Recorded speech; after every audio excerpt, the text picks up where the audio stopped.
जननीं शारदां देवीं रामकृष्णं जगद्गुरुं पादपद्मे तयो श्रित्वा प्रणमामि मुहुर्मुहुः।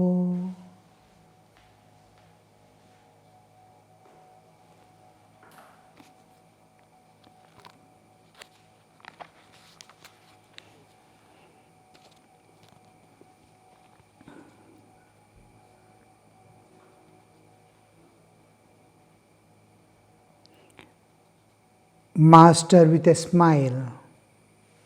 Where is Achalananda? My ideal is different from that of Achalananda and his disciples. As for myself, I look on all women as my mother. The woman as woman as mother. The two entirely different. When a woman is seen as woman, I am in the animalhood. When I see a woman as mother, I am at human level. When I see a woman as divine, when I see a woman as divine mother, I am in the Daiva Bhava. I am in the divinehood, animalhood, humanhood, and divinehood. How do I look at the world? Do I look at the world as objects of enjoyment? I am at animal level. Do I treat others also as human beings? I don't seek any enjoyments. But as far as possible, I serve, help, and love. This is where we see humanhood. In humanhood, the enjoyments are not there. Human is free from seeking enjoyments. A sukha dukkha comes by its own karma phala. Inevitably, he experiences the sukha dukkha, it comes by itself. There is no seeking, running behind this world of Kamini Kanchana. It doesn't run behind.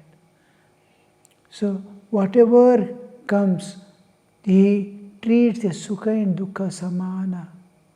Whatever comes, he experiences as the prasad of God. Then he is at human level. When he starts sacrificing, I want to give. I want to give. Then the divine, it's manifestation of divine. Manifested. He has crossed the limits of seeing. He has begun giving now. Seeking is animalhood.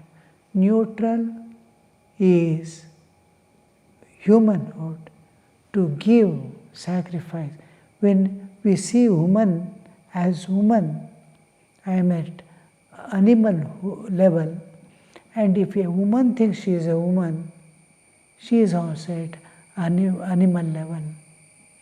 When she thinks of herself as mother, or anybody sees her as mother, they are in humanhood.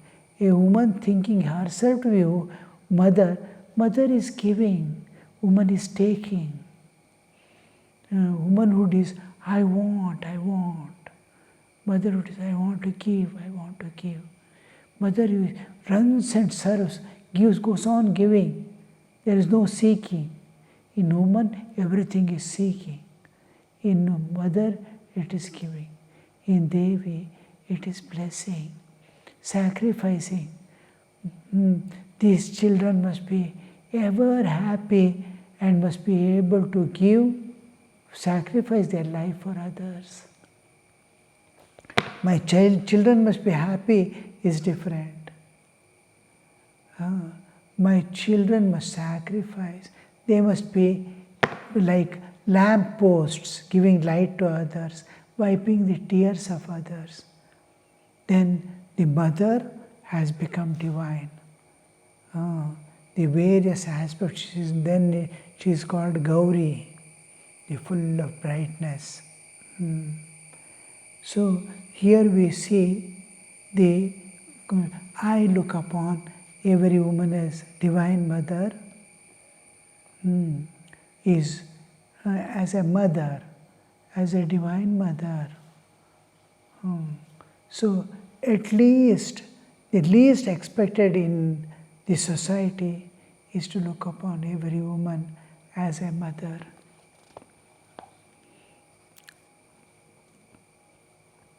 The visiting gentleman sat silent. Master, every woman is a mother to me.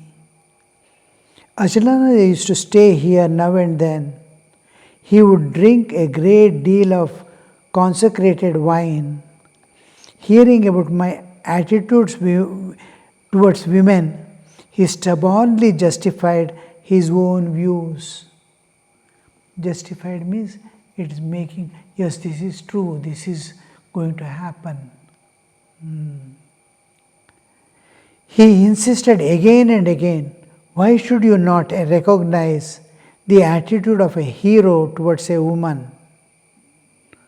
Won't you admit the injunctions of Shiva? Shiva himself is the author of the Tantra, which prescribes various disciplines, including the heroic. I said to him, but my dear sir, I don't like these ideas. To me, every woman is a mother. When some people do not want to accept the truth, there is no meaning in arguing. There, it is, what can I do? God has kept me like this, I am like this. When argument fails, when acceptance fails. Achalananda did not support his own children. He said to me, God will support them. I said nothing. But this is the way I felt about it. Who will support your children? I hope your renunciation of wife and children is not the way of earning money. People will think you are a holy man because you have renounced everything. So they will give you money. In that way, you will earn plenty of money. Spiritual practice. This was there even in the ancient times. Shankaracharya writes in Bhajagovindam, Udara Nimittam Bahukrita Vesham. Many people put on the dress of a sadhu and for filling their own stomach and for the sake of money. When I went to north, extreme north in Haridwar and all these places, many temples and mutts, they give free food for sadhus. Any sadhu going and standing in their particular hours, they distribute food to sadhus, it will be given. I saw small tents here and there. They get up in the morning, dress themselves as sadhus, putting on nama, this, that and all, take a vessel and walk out. 3-4 ashramas they go, collect food. Each ashrama will give 2-3 rotis and dal, or 2 spoons of rice and dal. They go on collecting wherever food is given. Come back, remove their dress in the tent, and then sit with the whole family and eat. This is there at all times, using the, even you see in Ramayana, to make people trust. We see Ravana himself putting on the dress of a sadhu and going to Sita. How this is there at all times, trying to deceive people. Spiritual practice with a view of winning a lawsuit and earning money, or to helping others win the court and acquire property, shows a very mean understanding. For winning a lawsuit. Recently I came across a person who renounced and joined a ashrama just for the sake of coming out of a law case, lawsuit. He wanted to escape. That person went and joined an ashrama, and when the case was dissolved, again went back home. Just for that sake, to give an understanding he belongs to the ashrama. Nobody who is renounced, let us not give problem to that person. And when everything was solved and went back. So that should not happen. In the name of religion and in the name of God, temples and all, you should not do such things. Of course, it has its own karma, and we cannot say somebody has acquired what is the cause, but the effect we know, there will be great suffering. To suffer without cheating is better than to suffer by cheating. Money enables man to get food and drink, build a house, worship the deity, serve devotees and holy men, and help the poor when he happens to meet them. These are the good uses of money. Money is not meant for luxuries or creature comforts, or for buying a position in the society. You see, money is not meant for luxuries or creature comforts, for buying you see, we purchase the land for namesake, of course. The brothers and sisters took the person in whose name the land was there. That person did not. He is old person. He is in 90s now. He is very happy. The land went to the ashrama. And you see him whole life. He has not sat on a vehicle. Miles and miles he walks, he and his wife. They are extremely old, they did not have children. Who spent the whole life in service of others, and they did not climb a vehicle because it's going to harm the others. Petrol burning will bring diseases and problems, and a product of nature is being destroyed which cannot be created by us again any time. The third thing is, I should not spend money for these things. A poor beggar who doesn't have food, I can divert this money that I spend on vehicles, burning the petrol, to someone. It becomes a meal for the dying person. So I have no right, when a person is dying of hunger, I have no right to spend it for my comforts, creature comforts, let alone luxuries, even needs.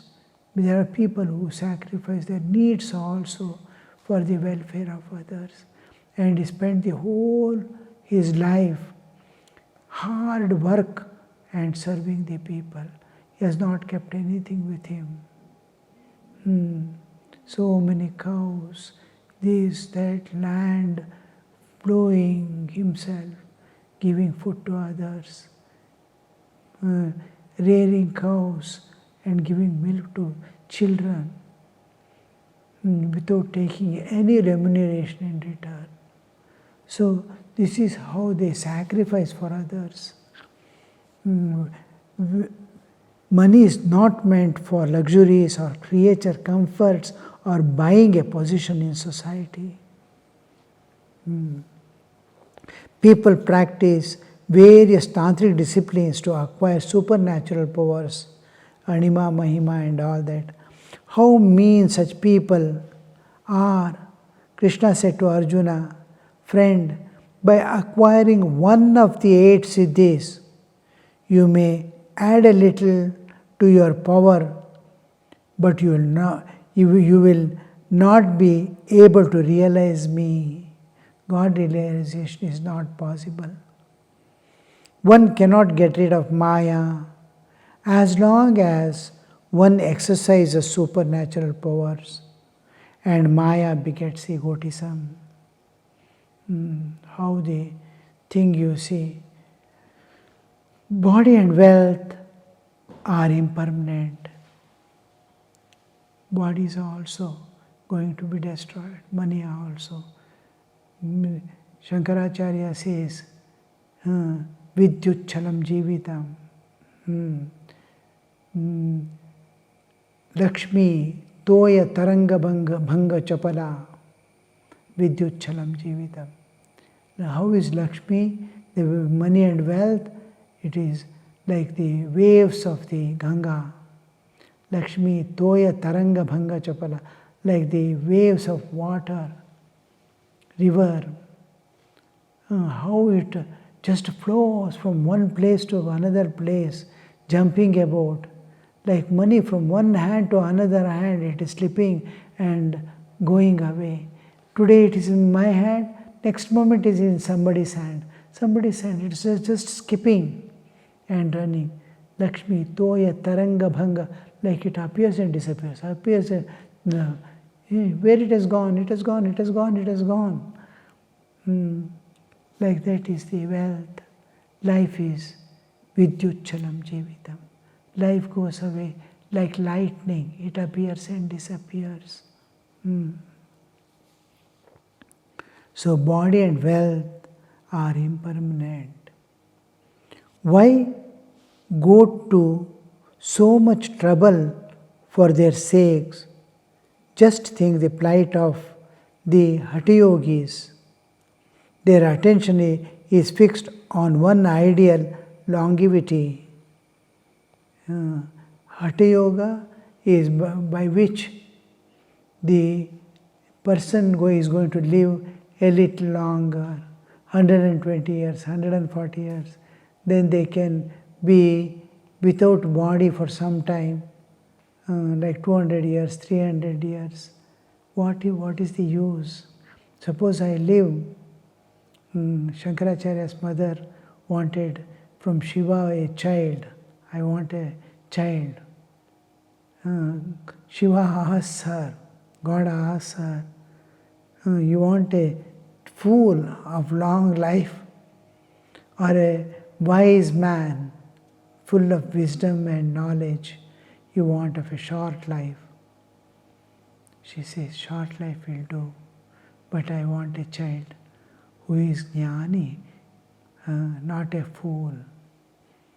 So Shankaracharya will be having only 16 years of life. Later on, another grace, blessing makes him to double his life to 32.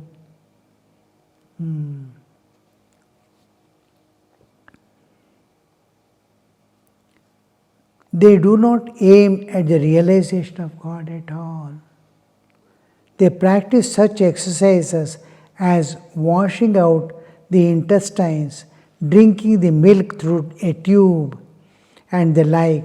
With that, one aim is view.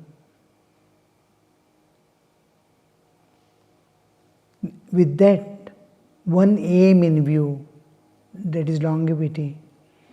There was once a goldsmith whose tongue suddenly turned up and stuck in his palate. He looked like a man in samadhi.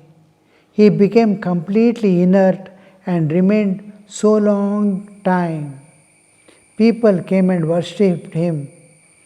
After several years, his tongue suddenly turned to its natural position, and he became conscious of the things as before. So he went back to his work as a goldsmith. Oh, love. Just like the ordinary dreams of gods and goddesses and spiritual dreams. Normal dreams, sometimes we think of God, we read some books, we go to the temples. When we sleep also we get dreams. When we get dreams of gods and goddesses in dream, if it is dream, then God has not appeared in dream and giving vision, but a dream in which he is seeing God. Then it is when he wakes up, he will be still a fool. As a fool he enters the dream and wakes up as fool only. But if he enters the dream and God gives a vision to him in dream, swapna, they are called swapna siddhas. Because their body alone is not purified. Inside it is purified and it is ripe for darshan. The person is ready for vision of God, but he has not been able to purify his body. Then God gives vision to him in dream.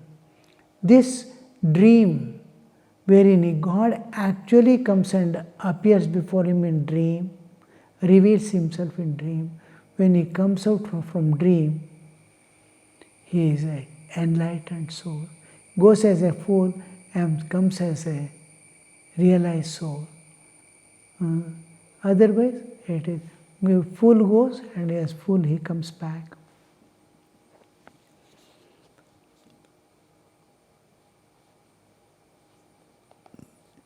These are practical things. These are physical things and have nothing to do with God. These are physical things and have nothing to do with God. All these things, whatever we do to longevity of body or this or that. There was a man who knew 82 postures and talked big about yoga samadhi, but inwardly he was drawn towards the enjoyments, woman and gold.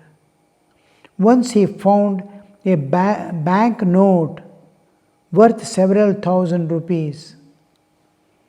He could not resist the temptation and swallowed it, thinking he would get it out somehow later on. The note was got out of him all right, but he was sent to jail for 3 years. In my guilelessness, I used to think that the man had made great spiritual progress. Really, I say upon my word. Sri Ramakrishna himself trusted him to be a person of great spiritual progress. Because he could put so many postures of yoga. Only he knows yoga, he can show what is pranayama, he can do the nauli, this, that and all things. And put the 80 postures he can put and show. These are all at physical level. But when you look at them, people speaking about you can enter into samadhi and all that through the yoga, we don't mean the yoga, physical yoga of hatha yoga or the maintenance of body. It is beyond that. Yoga is union of Jivatman with Paramatman. This physical and all, it is maintenance of bodily existence, to be fit to get those experiences. It has nothing to do with the experiences directly. It maintains your bodily condition in a fit condition. Mahendra Pal of Sindhi once gave Ramlal 5 rupees. Ramlal told me about it after he had gone. I asked him what the gift was for. I asked him what the gift was for. The Ramlal said it was meant for me. I thought it might enable me to pay off some of my debt for milk. The night I went to bed, and if you will believe me, I suddenly woke up with a pain. I felt as if a cat was scratching inside my chest. I at once went to Ramlal and asked him, for whom did Mahendra give this money? Was it for your aunt? No, said Ramlal, it is meant for you. I said to him, go and return the money at once. I shall have no peace of mind. Ramlal returned the money early in the morning and I felt relieved.